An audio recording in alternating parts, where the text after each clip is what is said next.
कुछ लोग भूलना नहीं जानते।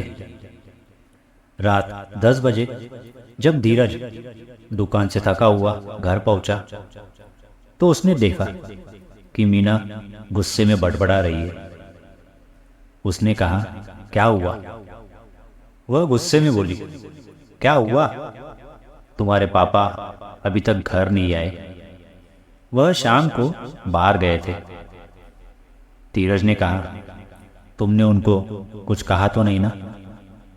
उसने कहा, आप ये कैसी बात कर रहे हैं? माँ के जाने के बाद उनकी मानसिक स्थिति एक बच्चे जैसी हो गई है। क्या मैं उन्हें दुख पहुंचाकर पाप करूं? धीरज उन्हें खोजने के लिए टॉर्च लेकर निकला।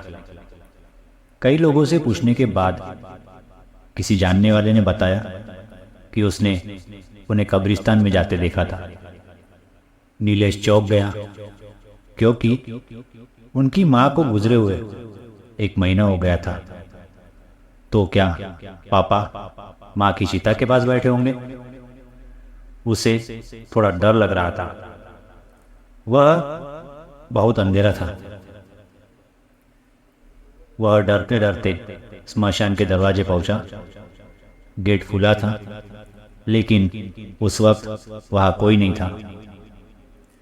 उसने उस स्थान पर टॉर्च की रोशनी जलाई जहां उसकी माँ का अंतिम संस्कार किया गया था। उसने देखा कि वहां कोई पड़ा हुआ है। वह घबराकर पास गया। तभी उसने टॉर्च की रोशनी में उन्हें पहचान लिया। वह उसके पिता थे। उसके पिता उसी स्थान पर लेटे हुए थे जहां चिता जलाई गई थी। पापा, पापा, धीरज ने कहा। पापा उठे और बैठ गए और बोले, शोर मत करो, देख नहीं रहे तुम्हारी माँ सो रही है? वह चिल्लाया, पापा होश में आ जाओ, माँ अब इस दुनिया में नहीं रही, चलो घर चलते हैं। लड़का रोने लगा तो थोड़ा सावधान हो गया और बोला, अच्छा अब नहीं है? चली गई। बुदबुदाते हुए वे धीरज के साथ घर की ओर चलने लगे। चलते चलते पापा ने कहा, आज सोमवार था, है ना? तुम्हें पता है तुम्हारी माँ हमेशा सोमवार का व्रत रखती है और केवल एक बार भोजन करती है। मैंने सोचा कि वह भूखी होगी, इसलिए मैं उसके लिए खाना ले आया। धीरज ने कहा, पापा होश में आ जाओ, माँ हमें हमेशा के लिए छोड़कर चली गई है। जब आप ऐसे कहीं जाते हैं तो बहुत परेशानी होती है। घर लाने के बाद धीरज ने अपने पिता को अपने हाथों से खाना परोसा। फिर वे सो गए, लेकिन धीरज वही बैठा रहा। वह जानता है पापा और मम्मी के बीच बहुत प्यार था। बुढ़ापे में भी दोनों रात के 2-2 बजे तक बातें करते थे। कमरे में से हंसी की आवाज़ आती रहती थी। माँ इस उम्र में भी अच्छा श्रृंगार करती थी। 70 साल की उम्र में भी उसकी माँ को नई साड़ियाँ पहनना बहुत पसंद था। उसकी माँ लंबी लंबी मांगे करती थी। वह मीना से कहती कि कुंकू थोड़ा और भरने से पति की आयु बढ़ जाएगी। पति की उम्र बढ़ाने के चक्कर में माँ अपनी उम्र बढ़ाना भूल गई और इसलिए वह पिता से पहले ही चल बसी। रात के 12 बज रहे थे।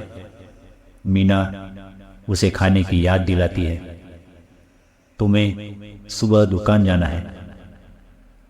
अगले दिन जब मीना पापा को खाना देने गई तो वह अपनी पत्नी की फोटो पकड़कर रो रहे थे।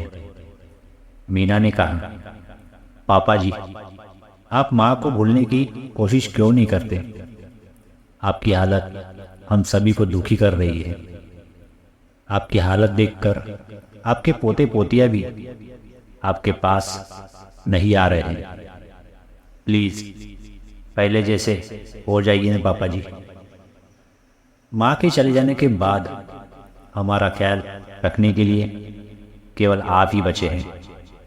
ससुर ने कहा, मैं अपनी पत्नी को कैसे भूल सकता हूँ। उसने अकेले न जाने का वादा किया था।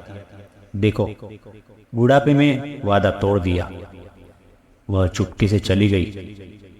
मैं कहता हूँ कि वह मेरे बिना वहाँ नहीं रह सकती। वो मुझे याद करके रो रही होगी। मीना खाना रखकर चली गई। कभी कभी तो उसे विश्वास ही नहीं होता कि किसी का इतना अटूट बंधन भी हो सकता है। मीना की मां का निधन हुए 10 साल हो गए थे, लेकिन पिता फिर भी ठीक थे। उन्हें कुछ नहीं हुआ। कुछ दिनों के बाद वह अपनी पत्नी को भूल गए। धीरज ने अपने पिता को 2 डॉक्टरों को भी दिखाया। उन्होंने सिर्फ इतना कहा कि वे कई सालों से साथ हैं, इतनी जल्दी बुलाया नहीं जा सकता, समय तो लगेगा। फिर एक दिन दोपहर को मीना का फोन आया कि पापा जी बात नहीं कर रहे हैं। धीरज भागकर घर आया और देखा कि पापा मम्मी के पास चले गए हैं। माँ के लाड प्यार ने उन्हें बिगाड़ दिया था। वह कभी भी अपने माता पिता के पास नहीं गई। यही वजह थी कि पापा को उनकी लत लग हुई थी। वे उसे हमेशा के लिए छोड़ना कैसे सहन करेंगे। अंततः वह सब को छोड़कर अपनी पत्नी के पास चले गए। दोस्तों, कहानी पसंद आए तो लाइक और शेयर करें, और ऐसी ही अच्छी कहानियों के लिए चैनल को सब्सक्राइब करें। धन्यवाद। आपका दिन शुभ हो।